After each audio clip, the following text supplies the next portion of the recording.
안녕하세요. 김동희입니다. 지방직 대비 시군작물학 모의고사 수업 시작하도록 하겠습니다. 시군작물학 모의고사 수업도 재배학과 마찬가지로 6주 과정으로 진행됩니다. 하루에 3강씩 총 18강 분량 수업이 진행될 예정입니다. 그리고 모의고사 문제풀이 수업을 들으실 때는 먼저 프린트 다운받아서 문제를 푸신 후에 수업을 들어주세요. 그리고 문제 푸시는 시간은 처음에는 회차당 20분 정도 잡고 문제 풀어주시다가 회차가 진행이 될수록 점점 시간을 줄여주시고요. 아무래도 실제 시험장에서 시간 조절하는 게 굉장히 중요하죠. 이 모의고사 문제풀이 수업을 들으시면서 시간 조절하는 연습을 같이 해주시는 게 좋거든요. 그래서 처음에는 회차당 20분 정도 시간 잡고 풀어주시다가 조금씩 시간을 줄여나가는 연습을 해주세요. 그리고 수업을 들으신 후에 복습을 하실 텐데요. 복습을 하실 때는 이론서에서 해당 내용을 찾아서 꼼꼼하게 읽으면서 복습을 해주세요. 복습을 하실 때 문제하고 답만 외우는 방식으로 복습을 하시면 시험장에서 살짝 표현이 다르게 좀 문제가 출제된 걸 봤을 때 답을 찾기가 어려워집니다.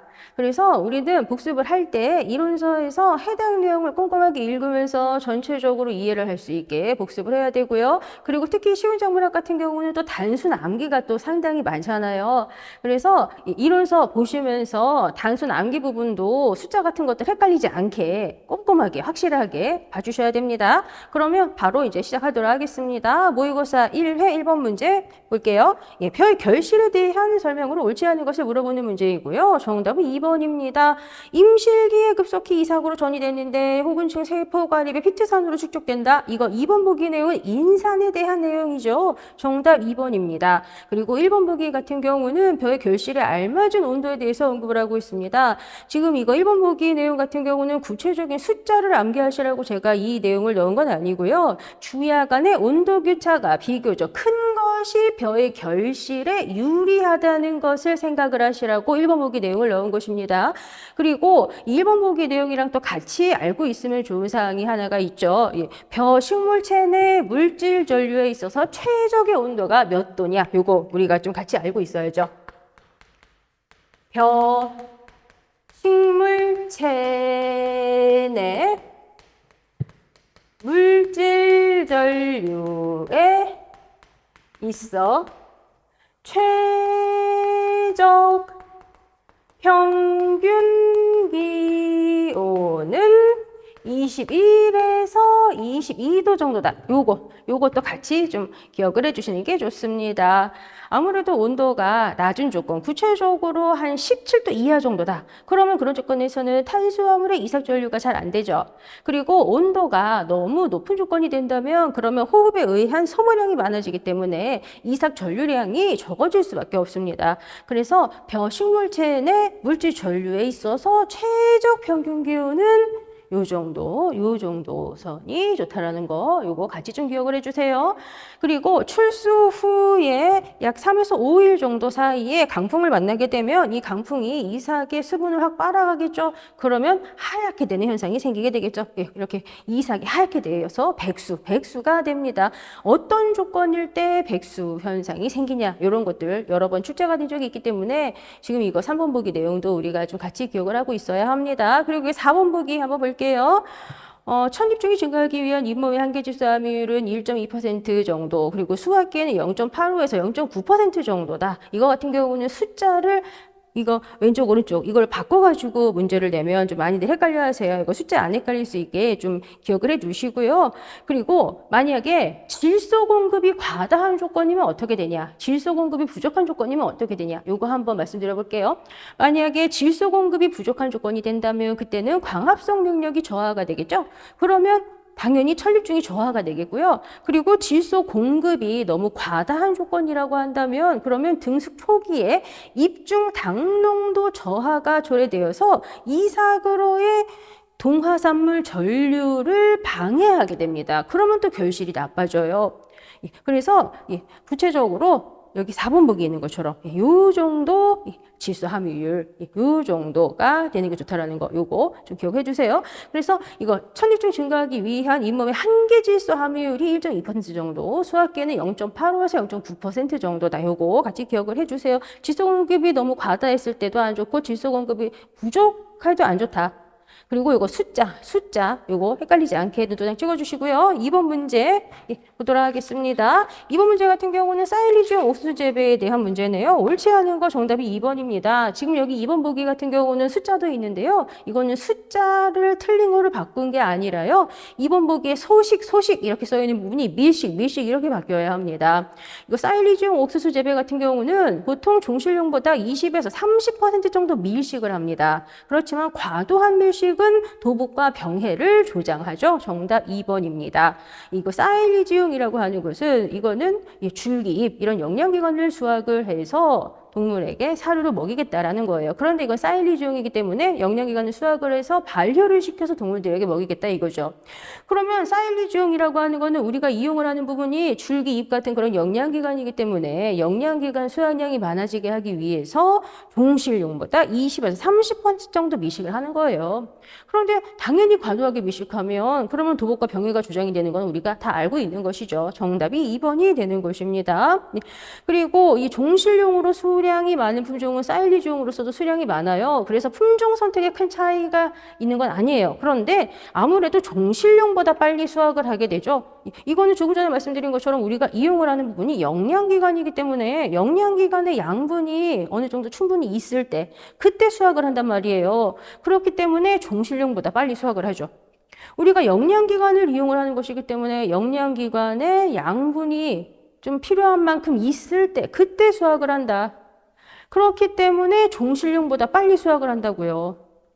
이게 또 특징적인 그런 부분이 됩니다. 그래서 생육기간이 다소 짧은 거죠. 사일리지용 재배 같은 경우는. 그래서 이 사일리지용 재배 같은 경우는 생육기간은 다소 짧아요. 그렇지만 양분 흡수 면에서는 종실용과 거의 같습니다. 그래서 비료를 줄 때 시비량은 종실용에 준하거나 아니면 오히려 약 10에서 20% 정도 늘리는 거 증비합니다. 그리고 여기 이제 3번 같은 경우는 한 번씩만 보셔도 되겠고요. 그죠? 4번 같은 경우도 뭐 한 번 보시면 되는 그런 부분이죠. 그리고 지금 이 사일리지용 옥수수 재배와 관련해가지고 우리 이거 수확기에 대한 거 한번 얘기를 해볼까요? 생초 수량은 유숙기나 호숙기에 가장 높죠. 그렇지만 건물 수량이나 가소화 양분 수량은 생리적 성숙 단계인 황숙기에 가장 높고 수분 함량도 사일리지 제조에 적합한 수준이기 때문에 그 시기가 우수한 거죠. 이런 사항 이거 사일리지 옥수수 재배와 관련해서 수학기 물어보는 거는요. 우리가 이제 뒷부분에서도 문제를 다룰 거예요. 그래서 제가 지금 여기 칠판에다가 적지는 않았습니다. 3번 문제로 가보도록 하겠습니다. 보리파종에 대한 설명 옳지 않은 거 정답 3번입니다. 시비량을 1.5에서 2배 정도 늘려서 다수확을 꾀할 경우에 파종량을 30% 정도 늘리는 것이 증수가 되죠. 그죠? 정답 3번이에요. 시비량을 1.5에서 2배 정도 늘려서 다수확을 꾀할 경우에도 파종량을 30% 정도 늘리는 것이 수량이 증가된다고요. 증수가 됩니다. 정답 3번입니다.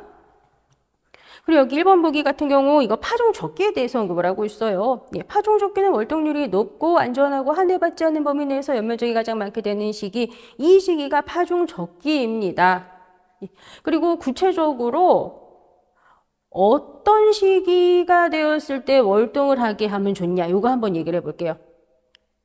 이 보리의 주간 엽수가 약 5에서 7매인 시기. 보리의 주간 엽수가 5에서 7매 정도 된 시기. 이때 월동을 하게 되면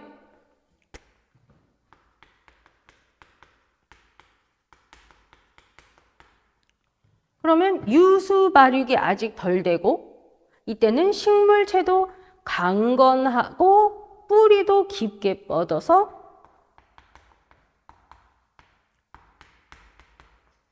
월동이 좋아요. 그래서 보리의 주간 엽수가 5에서 7매인 시기에 월동할 수 있게 하는 게 좋다라는 거. 이거 좀 같이 기억을 해주세요. 이 주간 엽수가 5에서 7매인 시기에 월동을 하게 되면 이 시기는 유수 발육이 아직 덜 되고 식물체도 강건하고 뿌리도 깊게 뻗어서 월동이 좋다. 요거 숫자, 요거 꼭 기억을 하셔야 합니다. 그리고 여기 2번 보기 볼까요? 파종기가 적기보다 늦었을 경우에 월동의 안전한도에서 추파성 정도가 낮은 품종을 선택한다. 요거 맞는 사항이고 아마 많이 보셨죠? 그리고 추가적으로 파종기가 적기보다 늦었을 때에는 파종량을 늘려야죠. 그리고 최아해서 파종을 하는 것도 좋죠. 그리고 여기 2번 보기 있는 거, 2번 보기 있는 거. 월동이 안전한 한도에서 추파성도 낮은 품종 선택한다. 이거 같이 좀 기억을 하고 계셔야 합니다. 그리고 추가적으로 한 가지만 더 얘기를 한번 해볼게요. 파종기가 적기보다 늦었을 때 월동을 조장을 하도록 고를 낮추고 부숙 퇴비나 비토를 충분히 준 다음 월동 중 관리를 잘 해주어야 되겠죠. 그리고 여기 4번 보기 한번 봐주세요. 춘파성 정도가 낮은 품종이 언급이 되고 있네요. 춘파성 정도가 낮은 품종, 이건 뭐예요? 이거는 다르게 표현을 해본다면 추파성이 높다는 거겠죠. 그러면 추파성이 높은 건 어때요? 추파성이 높은 것은 저온 조건을 하루라도 더 많이 만나줘야 되잖아. 추파성 높은 거, 그렇죠? 춘파성 정도가 낮다. 이거는 다르게 표현해 본다면 추파성이 높다는 얘기. 추파성이 높은 것은 저온을 하루라도 더 만나줘야 되는 거잖아. 그죠? 그래서 그런 애들은 파종적기가 빨라지는 거예요. 저온을 하루라도 더 만나야 되니까. 이거 4번 보기 헷갈리지 않게 잘 기억을 하고 계셔야 합니다. 그래서 3번 문제 정답 3번입니다. 이제 4번 문제 보도록 하겠습니다.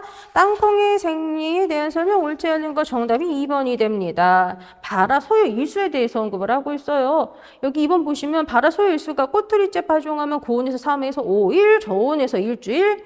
요거 2번 틀렸습니다. 일단 발화 소요 일수는요. 꼬투리째 파종을 하면 20일 이상입니다. 땅콩 같은 경우 발화 소요 일수는 꼬투리째 파종하면 20일 이상입니다. 그런데 종실만 파종하면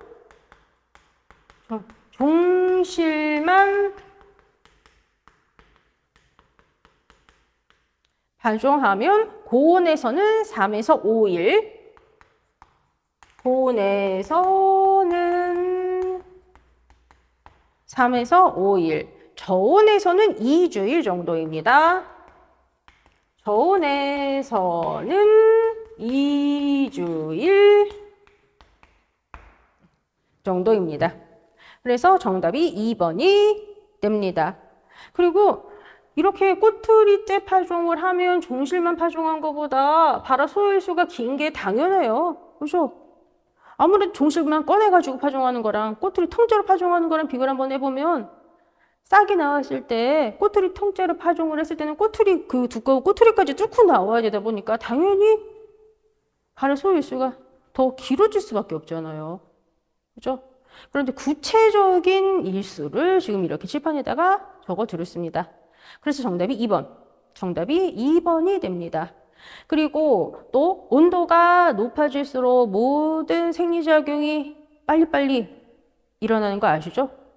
그래서 온도가 높은 조건에서는 3에서 5일. 그런데 온도가 낮으면 모든 생리작용이 다 좀 느려지잖아요. 그래서 저온 조건에서는 2주일. 종실만 파종했을 때. 이렇게 온도 높으면 빨리, 온도 낮으면 천천히 느리게 이렇게 되는 거예요.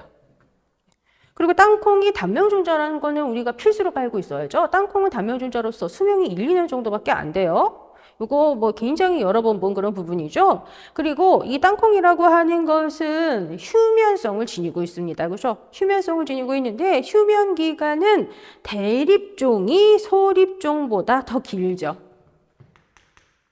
휴면 기간은 대립종이 소립종보다 더 길다. 이것도 여러 번 보신 그런 사항이에요. 구체적으로 대립종 같은 경우는 휴면 기간이 약 110에서 210일에 달하는 것도 있어요. 그런데 소립종 같은 경우는 휴면 기간이 9일에서 50일 정도 되죠. 그리고 이렇게 휴면 기간이 이렇게 대립종이 소립종보다 더 긴 특성, 이렇게 휴면 기간과 관련되는 이런 특성들, 이런 거는 품종의 유전적 특성입니다. 품종의 유전적 특성입니다. 그리고 휴면의 원인은 종피와 배에 있는 것으로 생각되고 있죠. 여기 3번 보기 보시면 휴면 타파를 위해서 어떤 방법을 적용을 하면 좋다라는 게 나와 있는데, 구체적으로 휴면 타파를 위해서 고온 처리 그리고 에틸렌 처리, 종피 제거 이런 게 효과적입니다. 조금 전에 말씀드린 것처럼 휴면의 원인은 종피와 배에 있는 것으로 생각이 되고 있다고요. 그래서 종피 제거 이런 것을 하면 휴면 타파가 됩니다. 그리고 4번 보기도 또 진짜 중요한 사항이네요. 땅콩 자가수정 원칙으로 한다. 기본적으로 우리 식용작물학 교재에서 언급되는 작물들 어떤 애들이 자가수정하고 어떤 애가 타가수정하는지는 반드시 깔고 있어야죠. 그죠? 이 땅콩은 자가수정 원칙으로 한다. 그런데 자연규잡은 약 0.2에서 0.5% 정도 이루어지는 거예요. 그리고 땅콩 같은 경우 만약에 수정이 됐다고 하더라도 씨방이 땅 속으로 들어가기 전에 말라 죽는 게 많죠. 그래서 완전히 결실되는 것은 총 꽃수의 10% 내외 정도밖에 안 됩니다. 4번 문제 정답 2번입니다. 5번으로 가보도록 하겠습니다. 콩의 용도에 따른 품질 조건에 대한 설명 옳은 거 정답이 3번이 됩니다. 1번 보기 같은 경우는 무름성이 좋고 단백질 함량이 높아서 아미노산 함량을 높이는 게 유리하다라고 지금 되어 있어요. 지금 이거 장콩, 두부콩, 일반용 콩 이렇게 부르는 거에 대한 설명이죠. 1번은 장콩, 두부콩, 일반용 콩 이렇게 부르는 거에 대한 설명이에요. 그리고 여기 2번 보기 한번 봐주세요. 황금콩이 꾸준히 많은 면적에서 재배되어 왔고 태광콩이 콩알 색깔이 좋고 수량성이 높아서 많이 재배가 되고 있다라고 되어 있어요. 이것도 2번 보기의 내용도 역시 장콩, 두부콩, 일반용 콩 이렇게 말하는 거, 요거에 대한 설명입니다. 1번, 2번에서 얘기하는 거는 장콩, 두부콩, 일반용 콩 요거에 대한 설명이라고요. 그리고 또 요 장콩에 대해서 추가적으로 한 두 가지 정도만 한번 말씀을 드려볼게요. 이 장콩 같은 경우 얘는 주로 일반적으로 황색 껍질을 가지고 있고요. 백립중이 17g 이상인 백립중이 17g 이상인 중립 내지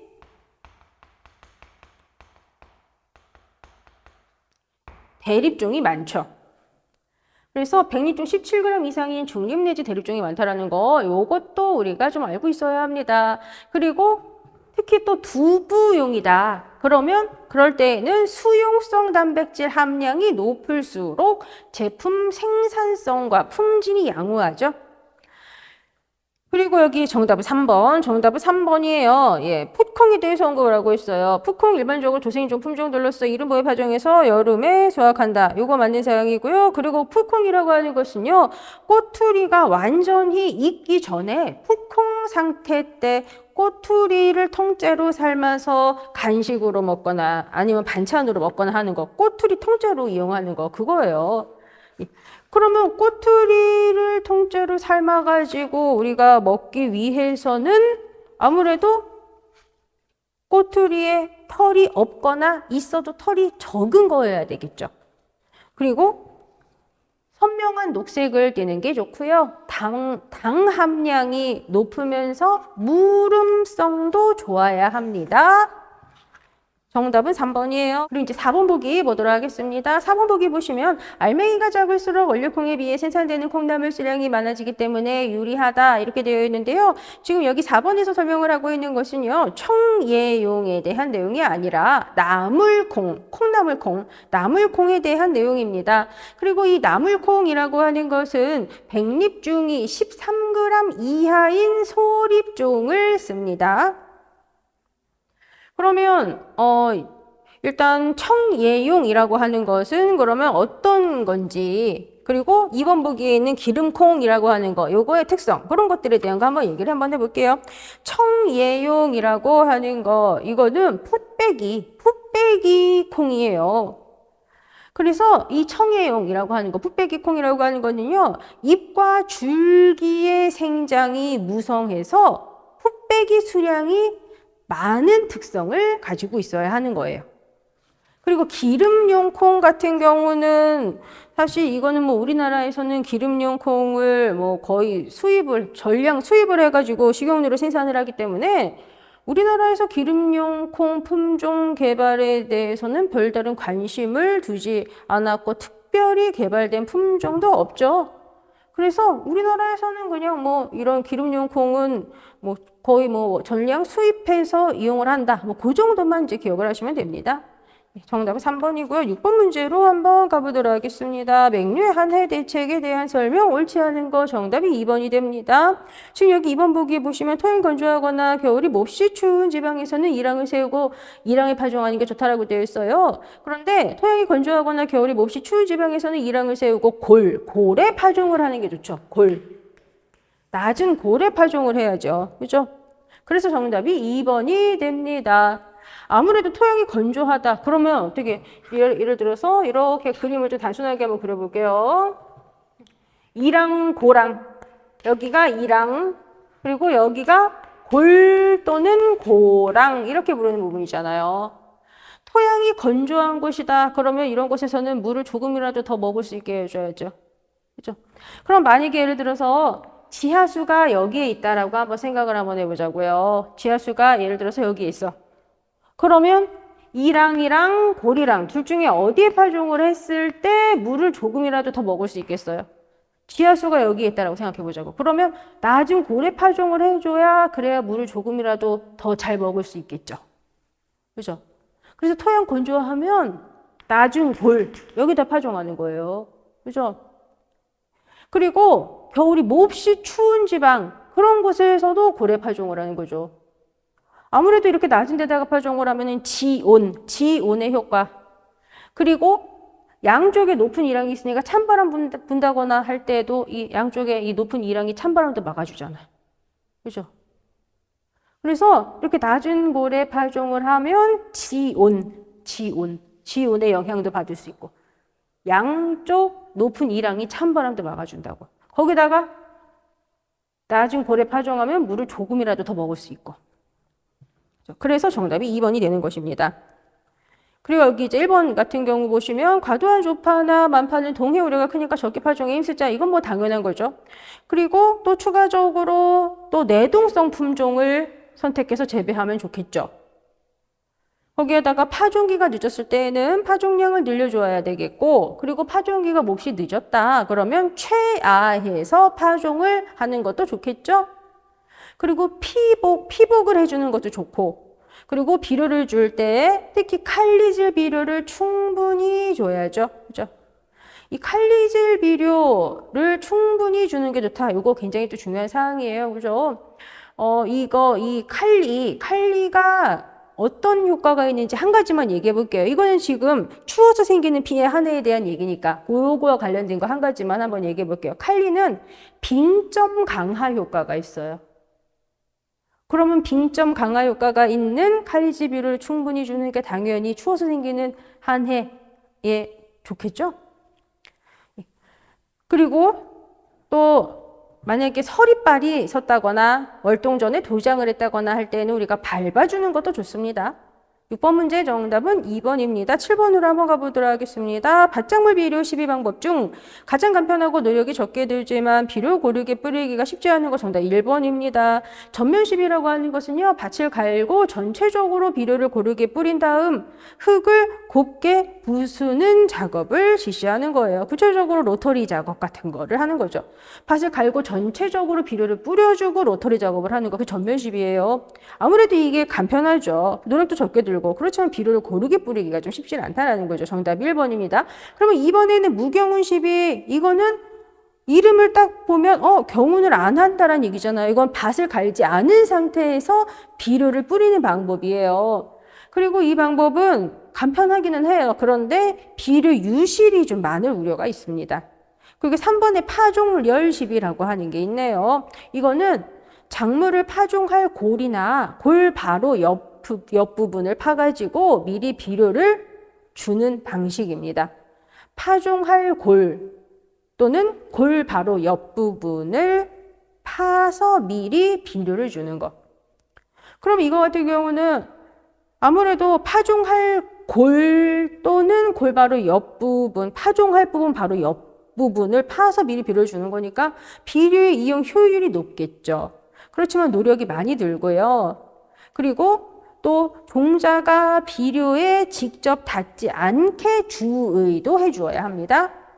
옆면 시비는 이거는 비료를 뭐 잎에다 뿌려주는 거죠. 그죠? 액체 비료 잎에다 뿌려주는 거, 이게 옆면 시비예요.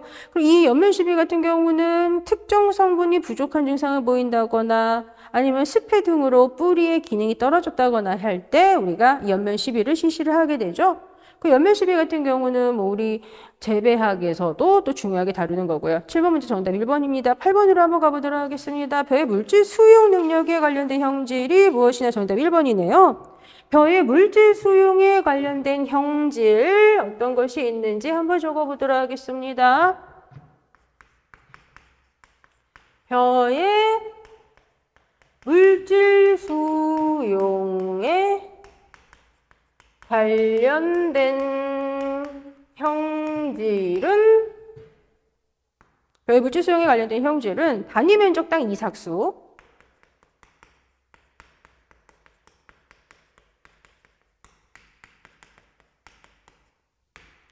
그리고 이삭당 이삭꽃수,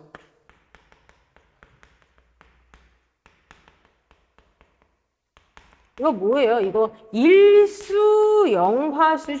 그죠? 일수영화수인 거죠. 그리고 나달무게, 이건 뭐예요? 일립중인 거지, 일립중.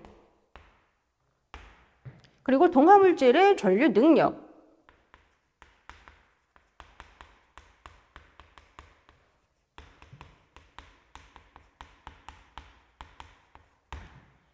지금 칠판에 적은 이런 요소들, 이게 별 물질 수용에 관련된 형질입니다.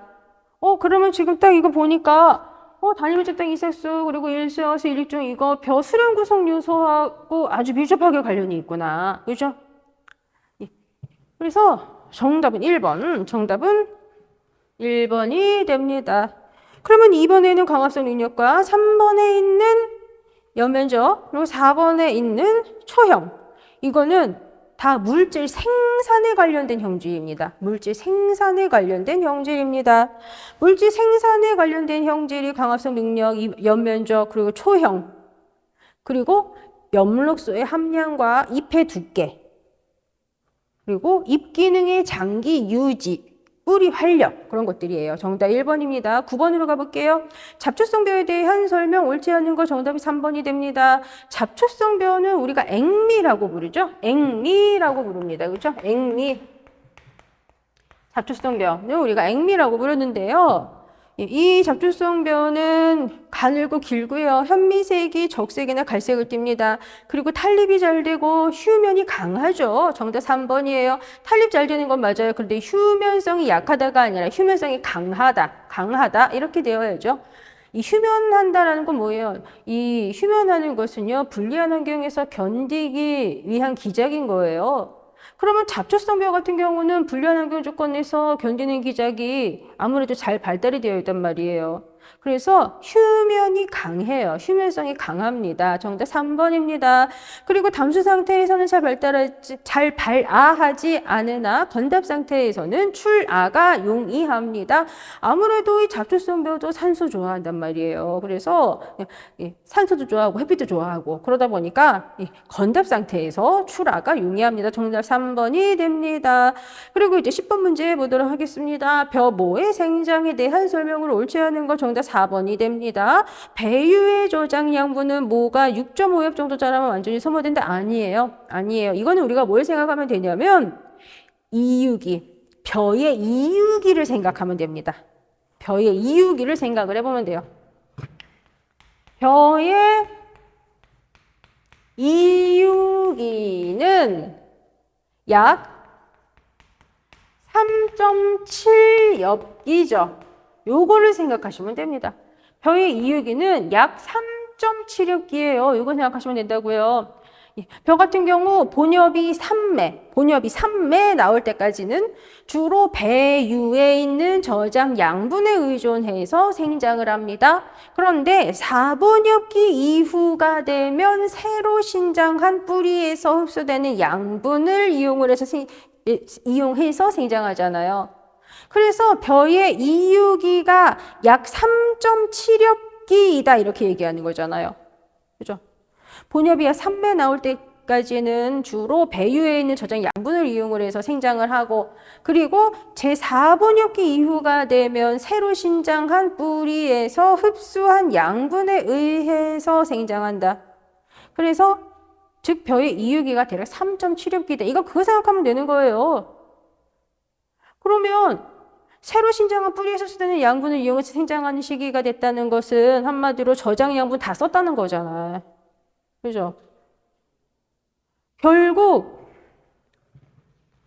이육이라고 하는 거, 이게 새로 신장한 뿌리에서 흡수되는 양분에 의해서 생장하는 시기로 넘어가는 그 시기에 대한 거를 얘기를 하고 있는 거라고요.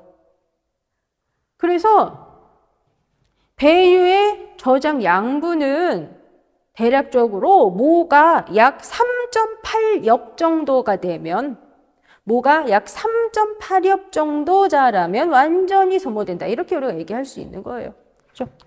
이거 생각하면 된다고. 그래서 배 이유기는 약 3.7엽기 정도다. 그래서 배유의 저장 양분은 모가 약 3.8엽 정도가 되면, 모가 약 3.8엽 정도 자라면 완전히 소모된다. 이렇게 표현할 수 있어요. 정답 4번이에요. 그리고 여기 뭐 1번 이런 거는 뭐 추가적으로 설명 안 드려도 다 아시는 거고, 그죠? 그리고 3번, 그리고 뭐 2번, 1번, 2번, 3번 이런 거는 그냥 뭐 우리가 그냥 간단하게 봐도 되는 뭐 그런 보기들인 거죠.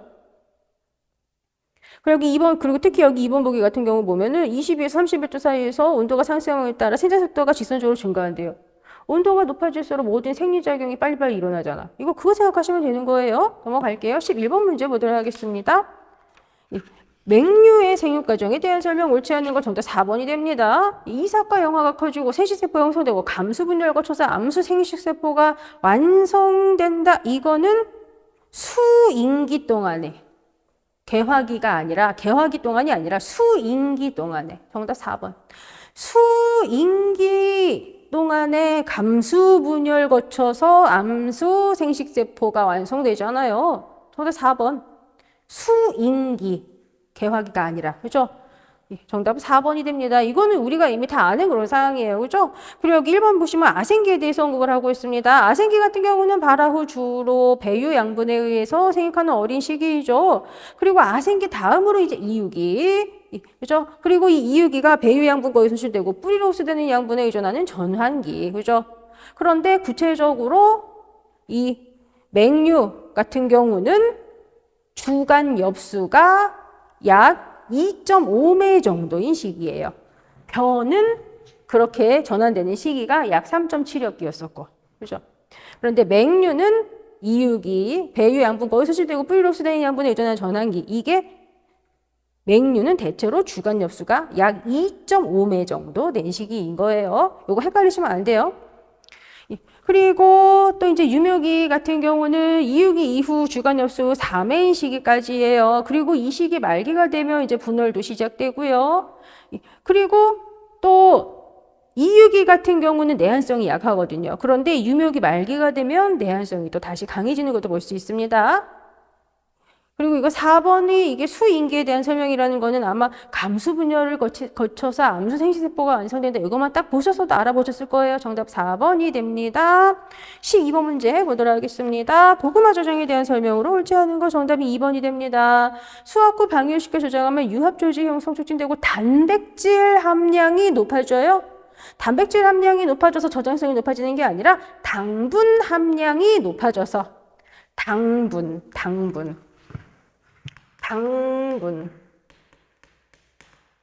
단백질 아니고 당분 함량도 높아져서 냉원 저항성 및 저장력이 강해진다. 정답 2번이 됩니다. 그죠? 일단 이 고구마 같은 경우는 수확을 하고서 얼마 동안 고온다습한 조건에 보관을 했다가 방열을 시켜서 저장을 하면 유합 조직 형성이 촉진이 되고요. 그리고 검은 무늬병 등에 의한 병반도 치유가 되고, 그리고 당분의 함량도 높아져서, 단백질 아니고 당분의 함량도 높아져서 냉온 저항성과 저장력이 강해져요. 그렇게 하는 조치를 우리는 큐어링이라고 하는 거죠. 그리고 구체적으로 큐어링이라고 하는 것은요, 4번 보기에서 언급을 하는 것처럼 수확 후 온도 30에서 33도, 상대 습도 90% 이상에서 약 4일 정도 우리가 보관을 해줍니다. 4번 보기는 이거는 굉장히 중요한 사항이고 절대 모르면 안 되는 건 거 아시죠? 그리고 3번 보기도 마찬가지고, 그렇죠? 이 고구마 저장하는 저장 저고는 12에서 15도예요. 큐어링하는 온도하고 저장 저고는 구분을 하셔야죠. 저장 가능 온도 범위는 10에서 17도 정도인데 가장 적절한 저고는 12에서 15도인 거죠. 그리고 저장하는 이 상대 습도, 이거는 85에서 90% 정도, 요 정도가 좋습니다. 정답은 2번입니다. 이거 큐어링과 관련되어서 4번 보기, 2번 보기 확인하시면 됩니다. 13번 문제 보도록 하겠습니다. 밀 아래 품질에 해당하지 않는 것을 물어보는 문제이고 정답은 4번입니다. 4번 보기는 분질이에요. 이 분질이라고 하는 것은 밀가루의 이화학적 특성이죠. 밀가루의 이화학적 특성을 분질이라고 합니다. 그리고 분질은 경질, 반경질, 중간질, 연질 이렇게 구분을 하죠.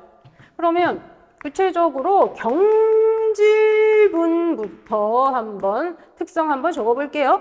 경질분 같은 경우는 단백질과 부질의 함량이 높습니다. 그죠? 단백질과 부질의 함량이 많다.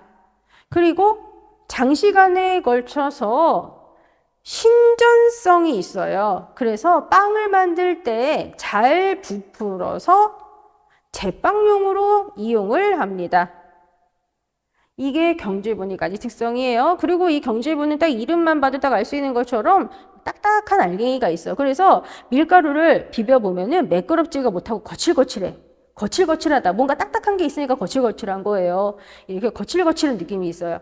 그 거칠거칠한 그런 느낌이 있는 거, 그게 결정입자, 딱딱한 결정입자가 있기 때문에 거칠거칠한 느낌이 있는 것입니다. 그리고 반경질분이라고 하는 것도 있죠. 반경질분이라고 하는 것도 있는데요. 반경질분은 단백질과 부질의 함량이 경질분보다 다소 적어요.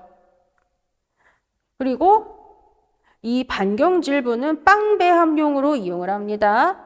그리고 이제 중간질분이라고 하는 것도 있죠. 그죠?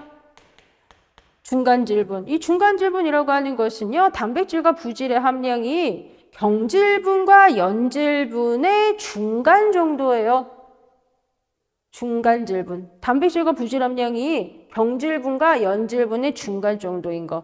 이게 중간질분입니다. 그리고 이 중간질분 중에서도 특히 신장력이 있는 것은 가락국수 만든다거나 하는데 또 이용을 하죠. 그리고 연질분이라고 하는 게 있어요. 연질분. 얘가 밀가루 중에 결정입자가 없어서 손끝으로 딱 만져봤을 때 부드러운 느낌이 있어요. 그리고 단백질과 부질 함량이 적죠. 단백질과 부질 함량이 적습니다. 단백질과 부질 함량이 적어요. 그리고 이 연질분 같은 경우는 아무래도 신전성이 약하다고요. 그래서 이 연질분은 튀김용, 그리고 비스켓을 만든다거나 할 때, 그럴 때 이용을 합니다. 그래서 사실 이거는 경질분하고 연질분만 딱 정확하게 딱 중심 잡고 있으면 반경질분이랑 중간질분 얘네 특성은 일부러 외울 필요도 없어. 단백질과 부질 함량이 제일 많아. 단백질과 부질 함량이 제일 적어. 얘는 딱 단백질과 부질 함량이 중간이야. 그 반경질분은 단백질과 부질함량이 경질분보다는 적어. 그게 반경질분. 그래서 경질분, 연질분 요것만 확실하게 잘 잡고 계시면 돼요. 이게 이제 밀가루의 분질과 관련되는 사항인 거죠. 14번 문제 보도록 하겠습니다. 메밀의 성분에 대한 설명 옳은 거 정답이 3번이 됩니다. 1번 보기 한번 볼게요. 쓴메밀의 루틴 함량은 보통 메밀에 비해서 부위에 따라 20에서 70배 이상 높아요. 1번 틀렸어요. 2에서 7 아니에요. 20에서 70. 20에서 70배 이상 높습니다. 그리고 여기 2번 보기 같은 경우 메밀의 영양 성분은 열매 중에 균일하게 분포하고 있어요. 그래서 재분 시에 영양분 손실이 많은 게 아니라 재분 시에 영양분 손실이 적다는 특징을 가지고 있죠. 2번도 틀렸어요. 정답 3번이에요. 그리고 메밀 종실의 주성분은 전분이에요. 그죠? 그런데 지질이 아니라 단백질. 단백질도 12에서 15% 함유하고 있는 거죠. 14번 정답 3번입니다. 그리고 또 추가적으로 이 메밀의 성분에 대해서 좀 몇 가지 한번 더 얘기를 한번 해볼게요. 이 메밀 종실의 주성분은 방금 언급을 한 것처럼 주성분은 전분이에요. 그죠? 그런데 단백질도 12에서 15% 정도 함유하고 있어요. 그리고 라이신을 비롯한 각종 아미노산과 무기 영양소 그리고 비타민 등이 풍부해서 메밀이 고급 건강식품이다. 우리가 이렇게 얘기하고 있죠.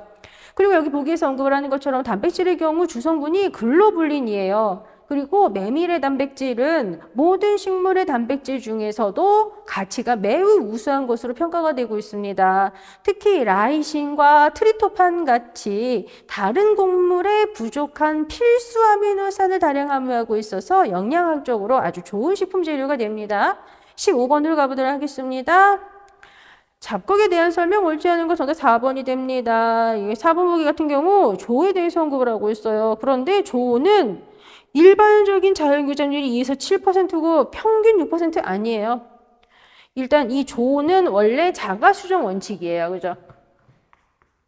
조는 자가수정 원칙이지만 자연교잡률이 비교적 높죠. 자연교잡률이 비교적 높습니다. 그리고 일반적인 자연교잡률은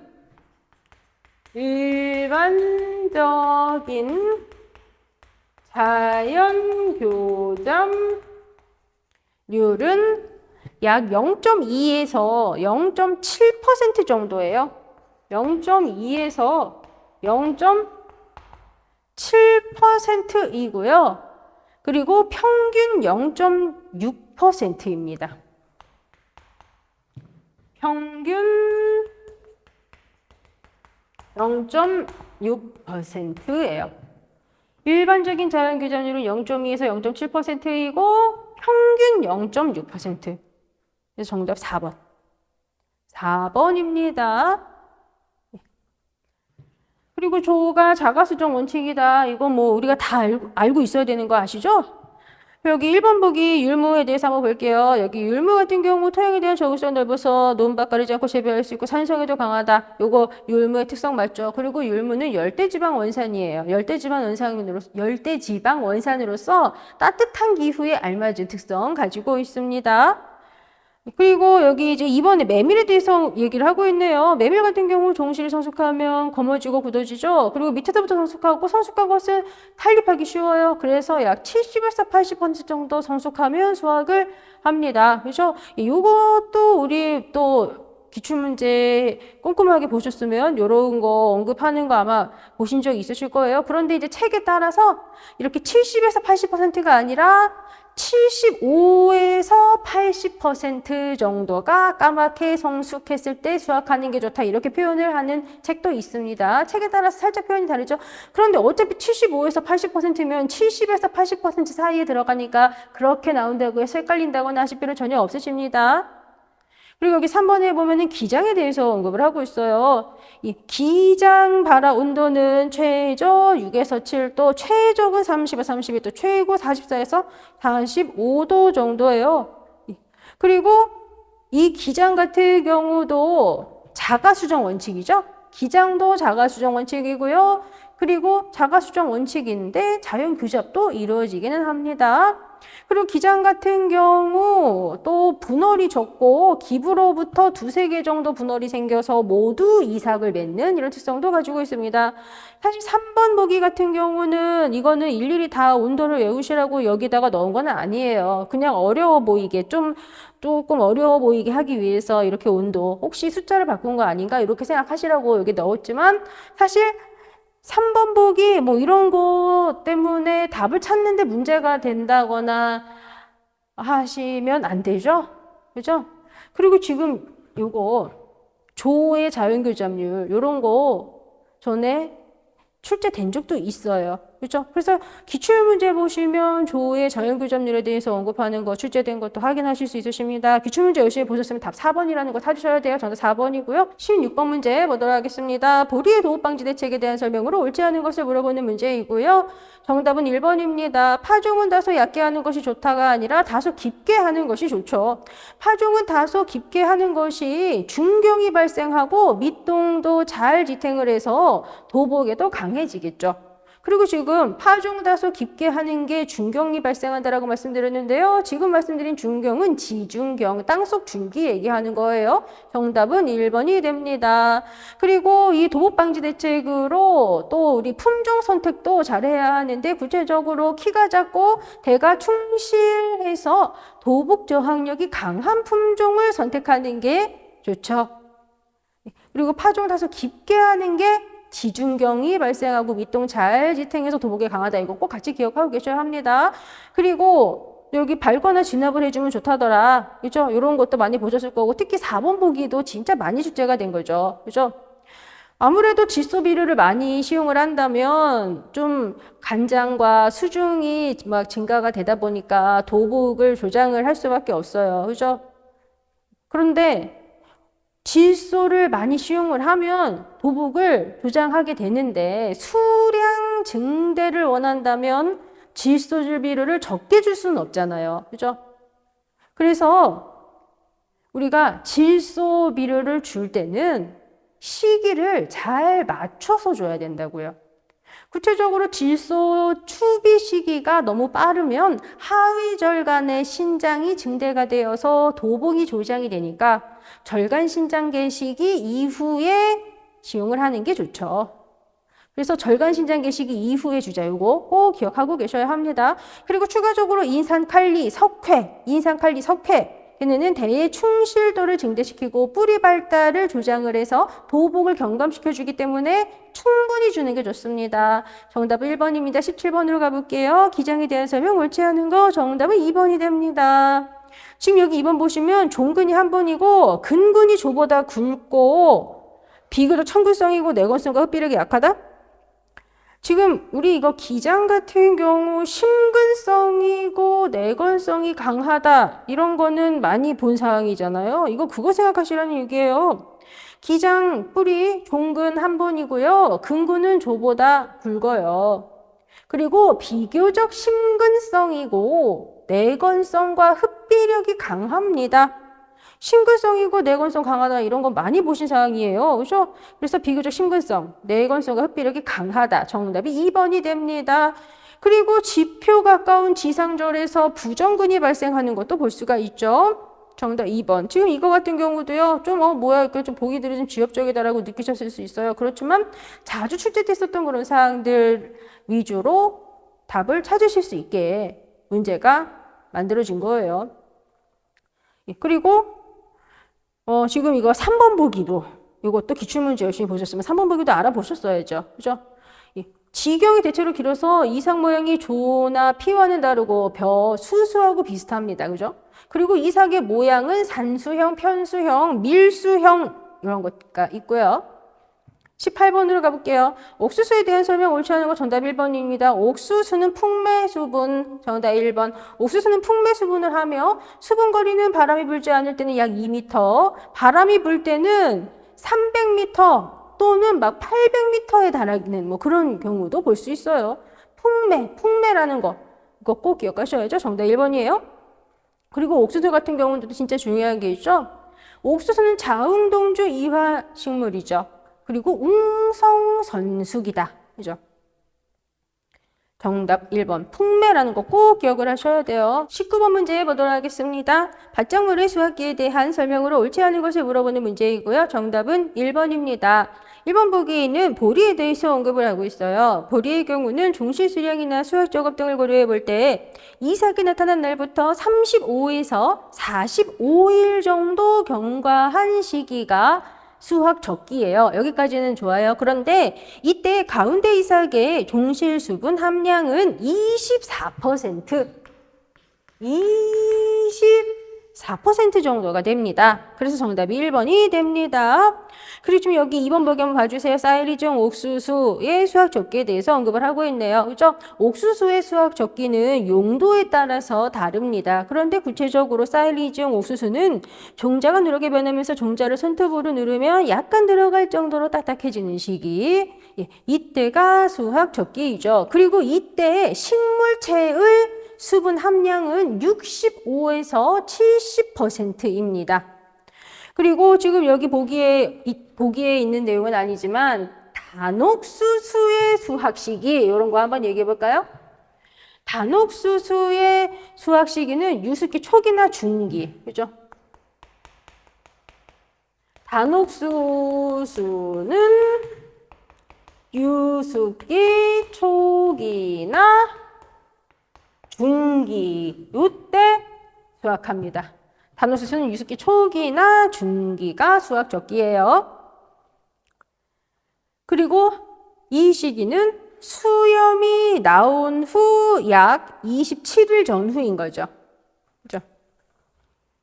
그리고 여기 3번 보기 같은 경우는 콩의 수확 시기에 대해서 언급을 하고 있어요. 예, 콩은 풋콩을 목적으로 재배하는 경우 재배하면 식물색이 떨어지고 꽃의 색깔 변하고 고유의 색을 나타낼 때 수확해요.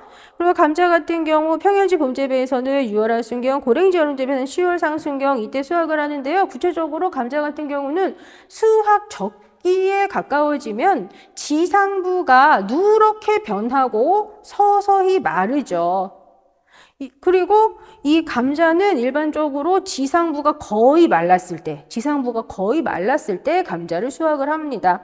지상부가 마르면 감자의 껍질이 단단해지고 식물체로부터 쉽게 떨어져요. 그래서 수확 작업도 쉬우면서 상처도 덜 나게 됩니다. 19번 정답 1번입니다. 20번 문제 보도록 하겠습니다. 두류에 대한 설명으로 옳지 않은 것을 물어보는 문제이고요. 정답은 3번입니다. 팥은 다른 콩과 작물에 비해 종자 수명이 매우 짧다 이렇게 되어 있어요. 이거 틀렸죠. 팥은 다른 콩과 작물에 비해 종자 수명이 상대적으로 긴 특성 가지고 있습니다. 구체적으로 팥은 상온 조건의 종자를 저장해도 팥은 상온 조건의 종자를 저장해도 약 3에서 4년 정도, 4년 정도 발화력을 유지합니다.